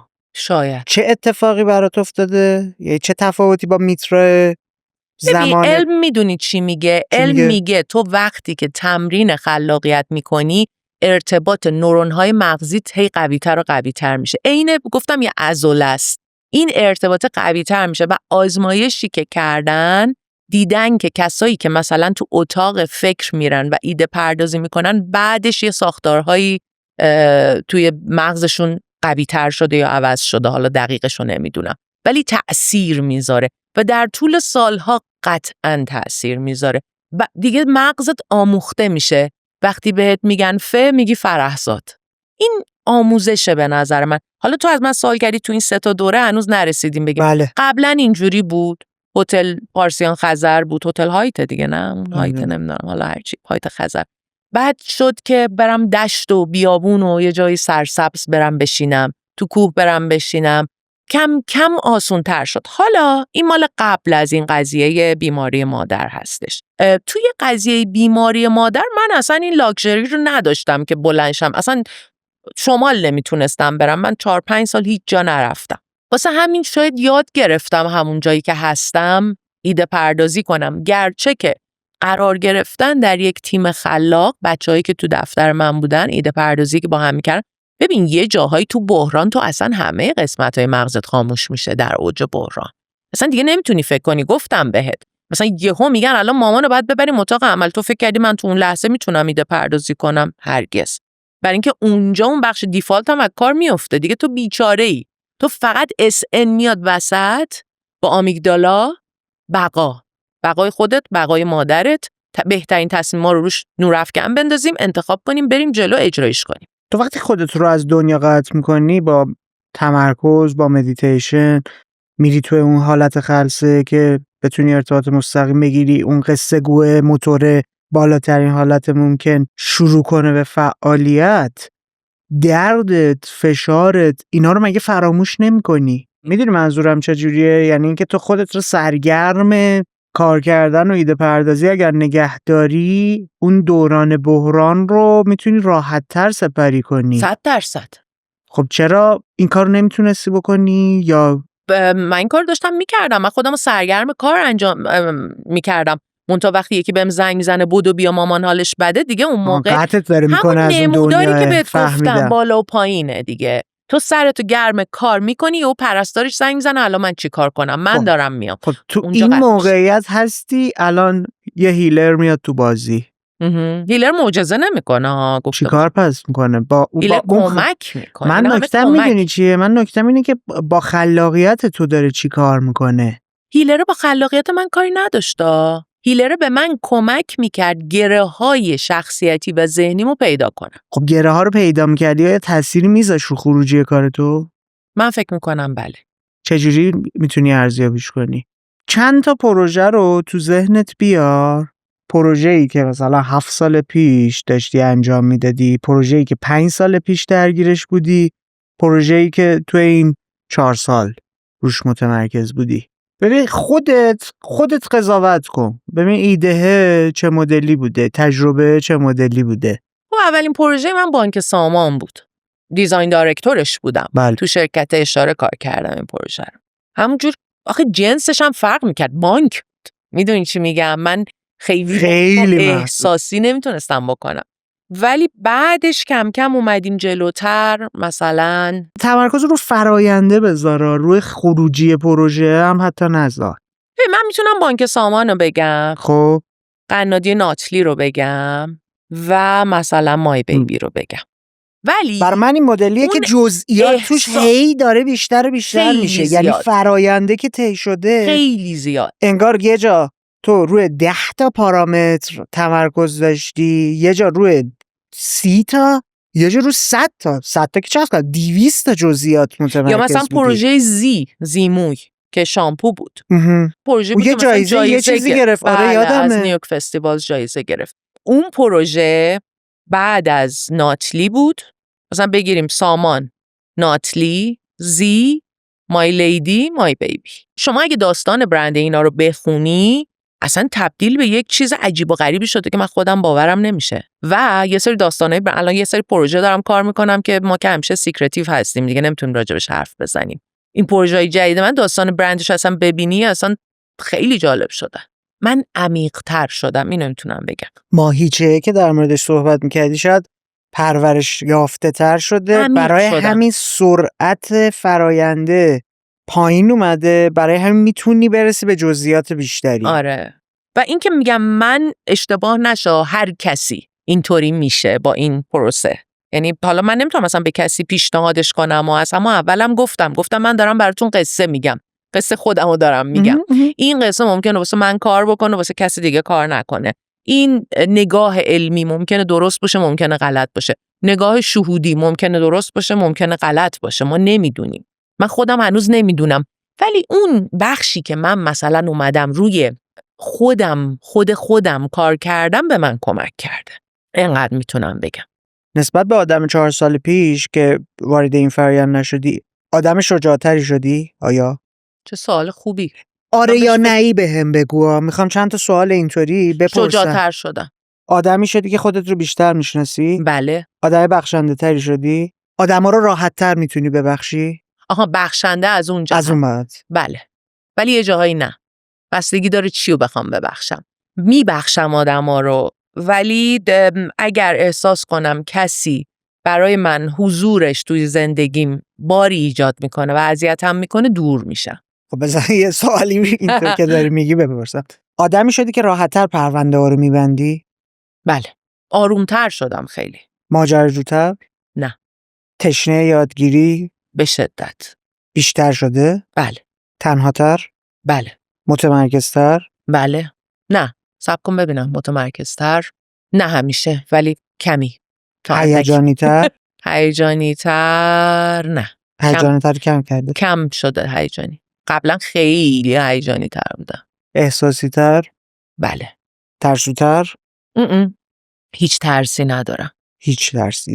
نه دروغ میگم، هیچ ترسی. شاید یه جایی پس ناخودآگاه ولی همین الان با من حرف بزنی بگی اگه این سقف رو سرمون الان خراب بشه، میگم خب شده دیگه. الان بیشتر در لحظه زندگی میکنی یا اون موقع؟ الان. رویا پردازتر؟ بله. ما داریم در مورد احساساتی سوال میکنیم، سوال جواب با هم میکنیم که توی تئوری‌های مختلف ارتباط مستقیم داره با مدل‌های خلاقیت، با مدل‌هایی که تشویق میکنن تو بری این جنسی بشی که خلاقیتت تغییر کنه. تو بیای به صورت هفتگی در مورد مسائل روزمرت با یکی گپ بزنی، تو اون مسیر پرسش و پاسخ تجربه‌ای برات اتفاق بیفته که خروجیش از این جنس بشه که تو شجاعتر میشی، ترس‌هات از بین میره، میتونی آدم‌ها رو ببخشی، راحت‌تر پرونده ببندی. ما چرا پرونده‌های باز تو زندگیمون زیاد میذاریم؟ توی تصمیم گیری دوچار ترس‌های زیادی میشیم که نمیتونیم بیخیال یک سری چیزها بشیم، یک سری چیزها رو فدا کنیم، یک سری چیزها رو دکمش رو بزنیم خاموش کنیم تو ذهنمون. چرا تنها تر میشیم؟ چرا دیگه احساساتمون، غلیان حسیمون کمتر میشه؟ ممکنه حتی عاطفی تر بشیم ولی هیجان مهار شده میشه. اینا چیزهاییه که تاثیر مستقیم داره روی خود خلاقیت، در کنارش تجربه زیسته تو، مدل زندگی کردن و حتی کیفیت چیزی که داری زندگی میکنی تجربه میکنی. برای من جالبه. حالا از این منظر بیا، حالا که اینقدر شخصیت توسعه پیدا کرده، متفاوت شده، امیدوارم ولی خودم اینطوری فکر میکنم. من که خروجیاتو تو ذهنم دارم مرور میکنم، نتیجهش رو میبینم.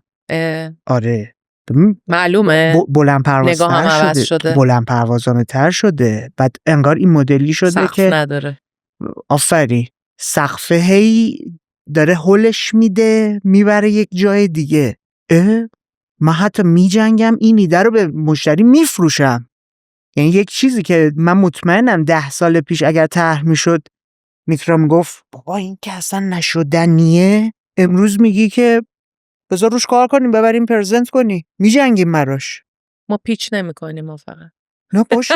نه کلا دارم میگم. آره. من مطمئنم این اتفاق داره تجربه میکنی. ولی توی پروژه‌ای که داریم یه موقع‌هایی هستش که مثلا ما 3 تا ایده میدیم، مشتری یکیشو انتخاب میکنه. من میدونم اون یکی بهتره، من برای اون یکی میجنگم. بیشتر آدما اینجوریان که خیلی خب این انتخاب شد، پروژه بره جلو. هیچ کدوم از اون ستام خب بد نبودن که به مشتری ارائه دادم، ولی من دلم میخواد این یکی بره جلو. خودم و مشتری رو تو دردسر میندازم، هی هر از گاهی میگم ولی یه موقعی هم به نتیجه میرسم، یه موقعی نمیرسم. آره. تو خودت احساسی که نسبت به این پروژه داری تو این بازه زمانی تقریبا 7-8 ساله چه مدلیه؟ مامانشونم. آخریا رو بیشتر دوست داری؟ همه رو دوست دارم. کار کردن رو جزئیات یک حالت بیماری گونه‌ای رو پیدا میکنه آدم. زمان بیشتری با انرژی بیشتری داره صرف میکنه براشون وقتی روی جزئیات بیشتری کار میکنه. خب وابستگی و توجه بیشتری هم داره ازت میگیره دیگه. همه رو نمیتونی بگی این هم دوست داری. تو پروژه‌ای که به قول خودت 9 ماهه بوده ولی 3 سال خورده روش زمان گذاشتی. 6 ساله هم داریم. مای لیدی. با کدومش؟ مای لیدی رو خیلی دوست دارم. یه جایی توی قلبمه که جای خاصیه. ولی نمیتونم بگم مای بیبی رو کمتر دوست دارم، یا نمیتونم بگم پروژه‌ای امروزمو کمتر دوست دارم، ولی بولدشون تا حالا مای لیدی بوده، چون که ببین ناخواسته من آورد توی مسیری که بتونم یه جاهایی کمک کنم. نکته جالبی داری میگه. برگردیم به صحبت اولیه گفتگومون. تو به عنوان یک زن رفتی مادر شدن رو یاد گرفتی. جنسیت های توی اون یادگیریه و توی اون خلاقیتیه که بعد از یادگیری اتفاق میفته تأثیر داره؟ نه، من فکر کنم یه مردم بتونه همین کار رو بکنه. مثل چه میدونم اکبر عبدی که میاد نقش زن بازی میکنه، دوباره هنرپیشه ها رو مثال میزنم چون خیلی نزدیکه. تو میتونی یاد بگیری که یه زن چطوری احساس میکنه اگه خیلی دلت بخواد. باید خیلی دلت بخواد بری تو اون نقش غرق بشی. تو پروژه‌ای داشتی که محصول مردونه بوده؟ آره. چی؟ پیشنهاد پروژه نداشتم، پیشنهاد داشتم، خیلی هم ذوق کردم. یه شرکتی بود که کامیون و اینا مثلا درست بود. خب کردنشیالمون رو نشون دادم. نه خانم شما از عهده این پروژه برنمیاد، شما کارتون خیلی لطیفه. گفتم یعنی چی من کارم؟ موضوع من این بوده. مگه میشه یه الفبا رو من بلدم بذارین این شانس رو به من بدین؟ تو رو خدا من مثل هنرپیشه‌ای که تو یه نقش کلیشه شدن کلیشه نمیخوام بشم. نمیدن پروژه‌های خیلی مردونه رو به بر خودت تمرین نکردی یه چیز مردونه؟ البته یه پروژه‌ای که الان داریم انجام میدیم یه خورده مردونه زنونه نداره. یونیسکس یعنی؟ آره. تفاوتش چیه؟ برای خودت؟ من فقط باید برم توی نقشی، من و تمام تیمم ما باید بریم توی نقشی. اون نقشه میتونه زن باشه، میتونه مرد باشه، میتونه بیبی باشه، چه فرقی میکنه؟ شما توی برینستورمینگاتون از اینایی میبرید جلو، از این تکنیک استفاده میکنید که شخصیت به آدمو بدید و اون مدلی شروع کنید برینستورم کردن؟ نه. میدونی منظورم چه تکنیکیه؟ آره. نه. ما برینستورممون خیلی سیمپله و خیلی زود به نتیجه میرسه. یعنی مثلا من فقط لید میکنی؟ آره. من فقط قانونم این اولش با یک سری کلمات شروع میکنیم، بعد کلماتو میشکنیم، بعدش هم ایده پردازی. قانون اینه که هیچ کس رو سوال وربالی که کار میکنید اینو از انگلیس برس بردی؟ فکر کنم دیگه اینجوری یاد گرفتم. چون میدونی که خلاقیت انگلیسی با کلمه است. نه. ولی میدونم که خیلی سنس آف هیومر فوق‌العاده‌ای دارن و اصلا زبان انگلیسی اصطلاحاتی داره که تو فارسی معادلشو نمیتونی پیدا کنی.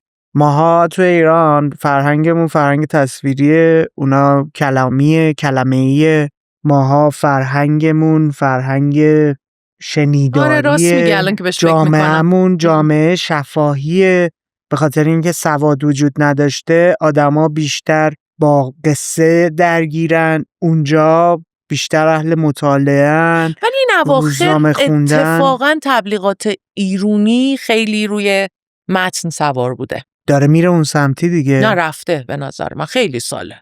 تو این 10-12 سال اخیر که اصلا اسنپ و تپسی و اینا دقیقاً اومدن داره خودشو سعی میکنه به اونجا برسونه دیگه. ولی یه نکته جالبی که وجود داره، خود اونا میگن اون چون یه عقبه مثلا 130-40 ساله داره دیگه خلاقیتی درش وجود نداره، خیلی تکراری شده.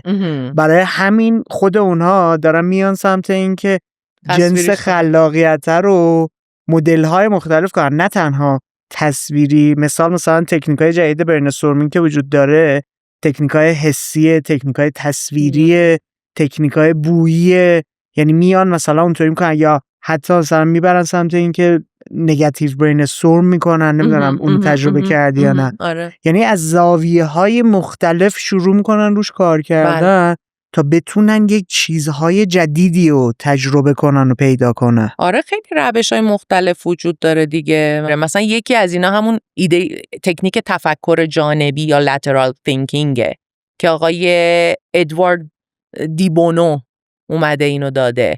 میگه از زاویه‌های دیگری ایده رو موضوع رو نگاه بکنیم و زاویه دیدو عوض میکنه. بعد مثلا یهو میاد وسط یک ریتمی که از کلمات وجود داره کلمه بی ربط میندازه، یا مثلا میاد جور دیگه ای نگاه میکنه، یا مثلا میاد میگه که خب حالا اگه این میزو ما میخوایم کار کنیم این 4 تا پایه داره، اگه 2 تا پایه داشت چه اتفاقی میافتاد. یه تکنیکه. یا مثلا همون دیزاین تینکینگ. اینا همه روش‌های مختلفی هستن که در واقع با کمک میکنه که خلاقیت شکوفا بشه دیگه. ولی تهش واقعا یه چیزه. این تعریف کردی که میگه مثلا زاویه دیدو عوض کنید، اینا یه چیز جالبیه. آدم گرت یه پادکستی رو با تد داره، توی فصل اول اون 6-7 سال پیش رفته بود با تیم نویسنده های برنامه طنزه که هر هفته هر روز پخش میشه، اسمش چی بود؟ لیت نایت شو تور بود. بعد این پسره که مال آفریقای جنوبیه، میدونم اسمش نواچ یه چیزی. خب آره میدونم. رفته بود با نویسنده های اون جلسه گذاشته و ببینه فرایند خلاقشون توی تیم نویسندگیشون چجوریه، چی کار دارن میکنن. توی اون یکیشون شروع کرد تعریف کردن که یه سری جلسات دارن، اینا میرن فضای جلسه رو شیکوندن. چه مدلی؟ عادت شده ما دور میز مثلا میشینیم جلسه میذاریم دیگه. آره.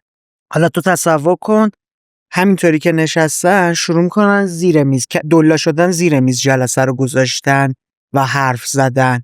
شروع میکنن به جای اینکه همین تفکر جانبیه دیگه. اصلا همین الان برام گفتی. آره. یاد این افتادم. جای همه چی عوض میکنه. شروع میکنن بازی کردن با اون چیزایی که تبدیل به عادت و نرم شده براشون. آره. همیشه میشستن دور میز، حالا پا میشن میرن مثلا لبه پشت بوم میشینن برین‌استورم میکنن یا گپ میزنن، میرن زیر میز مثلا جلسه رو برگزار میکنن، سر و ته خودشونو آویزون میکنن، فکر میکنن. اصلا خیلی کارهای عجیب غریب آوانگاردی که از بیرون به نظر میرسه اینا دیوونه میمونن دارن چیکار میکنن.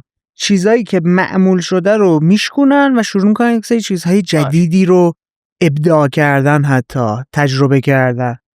البته تو این دور و زمونه دیگه خیلی سخت شده آدم یک ایده‌ای داشته باشه که قبلا گفته نشده، حتی بدون اینکه بدونی. بله. یه موقعی تو مثلا یه ایده رو میبری جلو و اجرا میکنی، اصلا ایده میره بیرون، بعد یه چیزی میبینی که کاملا شبیه اونه. و این تفکر جمعی هم که اون اول گفتی روش تأثیر داره. آدم‌ها در یک زمان در نقاط مختلف دنیا به یک چیز فکر میکنن و بعد مثلا یکی میبینه میگه کپی کرده مثلا، در صورتی که همزمانیه بیشتر. میتو تعارف نداریم، ماها خیلی شبیه هم داریم زندگی میکنیم. کم کم اصلا خیلی زیاد دیگه. ببین مخصوصا تو سالهای اخیر تجربیاتمون یکسان داره میشه تو کل دنیا.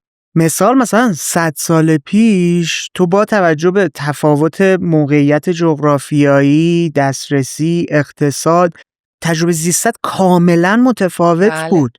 ولی امروز تو نگاه میکنی اون کسی که توی یک روستا در دورترین جای ممکن نسبت به پایتخت و مرکز داره زندگی میکنه، دسترسی‌هاش، اطلاعات بگو، داره از اتفاقی که اون سر دنیا مصرف کنندگیش، حتی محصولاتی که داره استفاده میکنه کاملا مشابه توه. دقیقاً. برای همین ورودی ها و حتی خروجی ها هم شبیه هم میشه و این برای من ترسناکه. خیلی داریم شبیه هم میشیم. بعد با اومدن AI این اتفاق اصلا نمیدونم به کجا خواهد کشید. زاویه داری باش؟ یعنی دوستش داری نداری؟ من دوستش دارم. چه بابت دوستش داری؟ من به عنوان یک ابزار دوستش دارم. اون یک رباتی هست که من باید لیدش کنم و کمکم میکنه. ولی خطر اون موقعیه که اون بره توی جایگاهی که اون بخواد منو لید کنه و به صورت غیر مستقیم شروع کرده به این کار.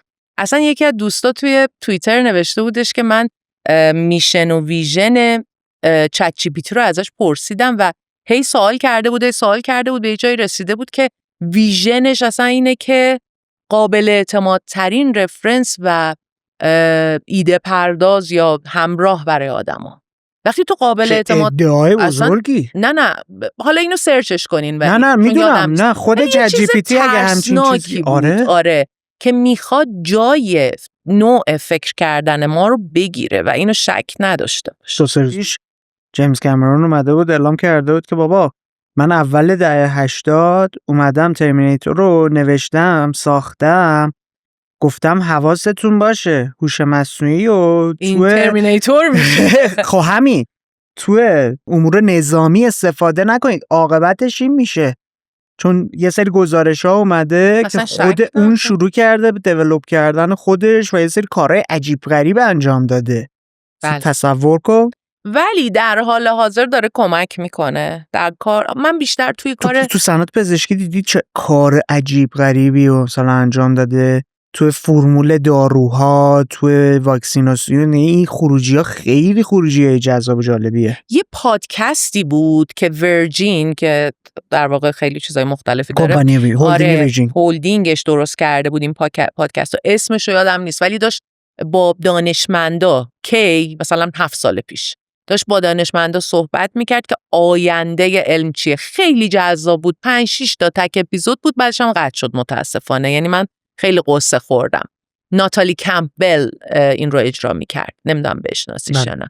توش داشتن میگفتن که علم به جایی میره که یک جراح اینجا نشسته، بله. در یک کشور دیگه‌ای توسط ربات‌ها عمل جراحیش رو انجام میده که الان اصلا دور نیستیم ازش. انجام شده، تموم شد. اینترنتایی شکل گرفته، سرعتش یادم نی، در حد مثلا گیگابیت پر سکند سرعت داره و قشنگ ویرچوال ریالیتی هم آورده در لحظه. عینکو مثلا زده، حتی میتونه اون تجربه کنه. آره. یه تکنیکی هست که کنترل میکنن، 3 تا سوراخ میزنن، از اون عملا رو راحت از راه دور ریموت شروع میکنه انجام دادن پزشک. و تو یک همچین فضای وحشت آوری من خودم ترجیح میدم به معنویت بچسبم، چون اونجا احساس امن‌تری دارم. ولی باز دانشمندان میگن که معنویت همون دیفالت نتورکت. خیلی عجیبه. جالبه. من یه سوالی هم بپرسم ببینم تو ذهنیت نظر در موردش چیه. در مورد هوش مصنوعی که گفتی، ترند 1 سال اخیر توسعه دادن ایجنت‌های اختصاصی مخصوصا توی حوزه خودمونه که بیای شروع کنی با ماشین لرنینگ ایجنتی رو داشته باشی که مدیر هنری باشه، مدیر خلاقه باشه، کپی رایتر باشه. تمام عنوانهای شغلی که توی پایپلاینمون وجود دارن رو براش ایجنت بیاری بالا و اینها به صورت مستقیم با هم کار کنن و تو به صورت یک اپراتور اینا رو مانیتور کنی، بهشون دستور بدی، کارت رو اون مدلی انجام بدی. نظر در مورد این چیه؟ هرگز. چرا؟ تفاوت چیه؟ یعنی برای من نیست. تفاوت چیه؟ اولا که من اصلا نمیخوام کار آدم‌ها رو ازشون بگیرم بدم به ماشین. کلاً این کار درستی نیست. یک، اولویت همیشه بقای انسان هاست. دوم این که اون ایجنت ها همون کاری که دارن برای من انجام میدن واسه 100 نفر دیگه هم انجام خواهند داد. نه. اختصاصی برای منه. یعنی میاد چیکار میکنن؟ تمام پروژه های تو رو، هر دیتایی که وجود داره رو بهش میدن، ترینش میکنن. خب در اون صورت یکی هم جای منو میگیره. جای تو رو هیچ کس نمیتونه بگیره، چون تو دائم داری تغییر میکنی دیگه و تو اون دیتا ها رو هر روز داری بهشون میدی. چه مدلی؟ خیلی غمگینم میکنه فکر کردن به این. سرعت عمل میره بالاتر. ولی از اون طرف زندگی بسیار غم انگیزه. من عاشق معاشرت هایی هستم که تو دفتر دیدی؟ آره. یه نشسته و کار میکرد پای مانیتور، شروع میکردش بلند حرف زدن، نامه شروع میشد نوشته شده. از اون جنس میشه. خیلی غم انگیزه. آره. معاشرت رو یعنی من انسان به انسان ما احتیاج داریم. ما وایب داریم برای هم. تاثیر اون میذاره وایب روی نداره. خروجیات، روی معلومه که ایده ها. تاثیر میذاره. اگه اونم جوابتو بده باها درگیر بشه چی؟ اگه مرز این که دیگه تشخیص بدی. ببین همین الانش چت جی پی تی تا یه حدی میتونه کار کپی رایتر رو انجام بده، درسته؟ ولی من قبولش ندارم الان. یعنی من نهایتاً دوباره رو میرم انگلیسی هم باهاش کار کردی یا فارسی فقط داری انگلیسی و میگی؟ فارسی کار کردم. انگلیسی خیلی فرق انگلیسی داره. خیلی بهتره. خیلی بهتره، ولی بازم تکراری بودنی توی ایده ها، توی نوع نوشتارها داریم میبینیم. البته من تست کردم صحبت قطع میکنم. بهش میگم که جای خودت مثلا ننویس. خب من فکر کن خودت نیستی بنویس. پس خروجیاش متفاوت من آخرین میشه. داستان برندی که من مثلا تو این زمینه ازش استفاده میکنم. من داستان برند رو مینویسم همیشه و میدم به یک کپی رایتری که اینا رو یه کمی روونش کنه. این دفعه دادمش به چت جی پی تی، گفتم نویسنده‌ای به نام آرونداتی روی هست. برو کارهای اونو تحلیل کن، مدل اون بنویس. مدل اون بنویس. و قشنگش خروجیش بود؟ خوب بود. شبیه بود به اون؟ آرونداتی روی نمیشه. این چی میگم؟ ولی جالبه. نمیخوام ببین فکر کردن بهش حتی من یک مقاومتی دارم که غمگینم میکنه. زمانی که همه چیز رو بخوان ربات ها انجام بدن. سرعتت میره بالاتر. چه اتفاقی واسه اون آرت دیرکتور میفته؟ اونم میشه یه اپراتوری مثل من؟ چه اتفاقی واسه اون کپی رایتر میفته؟ یه خروجی دیگه، یک چیز دیگه ای که هنوز نمیدونیم و شروع میکنن آدمو تجربه کردن دیگه. صبر میکنم به اون روز برسیم، اون وقت نظرمو میگم. من براش هیجان زدم چون یه جور دیگه بهش نگاه میکنم. اگه یه کار تیمی رو داشتیم با هم انجام میدادیم، یه پروژه رو توی 10,000 نفر ساعت انرژی گذاشتن داشتیم توسعهش میدادیم، اجراش میکردیم، 1000 ساعت میشه. خب به کجا میخوایم تهش برسیم؟ خب اون 9000 ساعت رو این آدم ها آزادتر دارن میشن نه که برن تجربه کنن، برن یاد پروژه تعریف بگیرن. میشه. مشتری میاد توقع داره من 2 روزه برندینگشو بهش بدم. نه ببین من واسه این زندگی ساخته نشدم. نه، من این مدل نگاه میکنم که فضا برات بازتر میشه، زمانت آزادتر میشه، تو میتونی بری سمت تجربه کردن چیزهایی که تا الان فرصت نمی‌کردی. به تو سفارش میده. اگر این دستگاه ها باشه اصلا چرا بده به تو، خودش انجام میده. این هم نکته‌ایه. پس سفارشی در کار نخواهد بود. خیلی دنیای غم انگیزیه. و تهش دونه دونه دونه این لایه های آدم ها حذف میشن تا به یک دنیای روباتیک میرسیم، مثل همه فیلم های ساینس فیکشن. من خوشحالم که به عمر من شاید قد نده. من برعکس ذره امیدوارم بهش. من برام جالبه، هیجان انگیز این چیزایی که میبینم، چون ببین مثلا من از تلفن مثلا دایلاب دیدم توی تلفن‌های توی خیابون سکه دوزاری انداختم تا بعد اینترنت اومد. همه اینا رو ما دیدیم، ما نسل دهه 50 همه اینا رو دیدیم. برام جالبه که اینم دارم میبینم، ولی دیگه بس. من جالبه. بریم سمت جنبندی؟ بریم. تو این گفتگویی که داشتیم سوال اصلی موضوع برای من این بود که ببینم توی تجربه خاصی که تو داشتی و اینکه پروژه‌های جذابی و توی یکی از سخت‌ترین دوران زندگیت که دچار بحران خانوادگی بودی تجربه کردی، از چه جنس بوده این تجربه؟ در مورد خلاقیت در بحران با هم صحبت کردیم. خلاقیت در بحران اجتماعی، خلاقیت در بحران شخصی.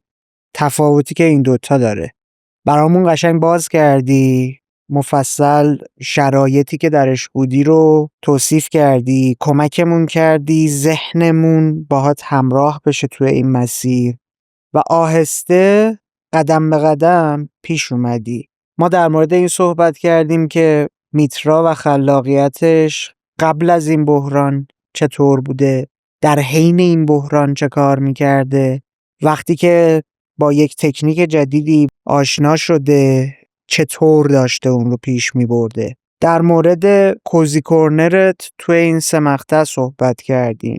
در مورد اینکه از لحاظ علمی اتفاقی که توی ذهن موقع اینکه خلاقیت داره بروز پیدا میکنه میفته چه چیزی هست با همدیگه گپ زدی. در مورد این صحبت کردیم که توی ناخودآگاه دقیقا مخالف اون داریم در مورد اتفاق علمیه صحبت میکنیم، اون سمت قضیه که یک سری آدم ها هم در مورد ناخودآگاه، در مورد الهام، در مورد این چیزها صحبت میکنن، چه نگاه و نظری داری و تجربت از چه جنس بوده؟ در مورد اینکه چطوری کوزی کورنر خودت رو مدیریت میکنی، خودت رو توی موقعیتی قرار میدی که ایده های بیشتری به ذهنت برسه برامون گفتی. در مورد آینده پیش بینیت در موردش، نگاهی که بهش داری، فضایی که الان داری تجربه میکنی و به احتمال زیاد در آینده تجربه خواهی کرد با هم دیگه صحبت کردیم. چیزی مونده ما در موردش کنجکاوی نکرده باشیم؟ فکر نکنم. ما 2 سوال معمول داریم که از همه میپرسیم. یکی رو خودت شیطنت کردی پیش رفتی سراغش، در موردش گفتی، اونم کوزی کورنرت بود. سوال آخر رو ازت بپرسم، این گفتگو رو دوست داری به کسی تقدیم کنی؟ بله. به کی؟ مامان. لازم بپرسم چرا؟ برای اینکه خیلی نقش داشت در این مسیری که من رفتم. با اون خیلی چیزا رو کشف کردم، چه در دورانی که سالم بود، چه در دورانی که مریض بود و اصلا حواسش نبود. کمکم کرد که خیلی چیزا رو کشف کنم. خلاصه که مرسی. قربونت برم. واقعا ممنونم ازت. مرسی از شما که از من فدای تو. دست در نکنه. خوشحالم کردی به کوزی کورنر اومدی. منم همینطور.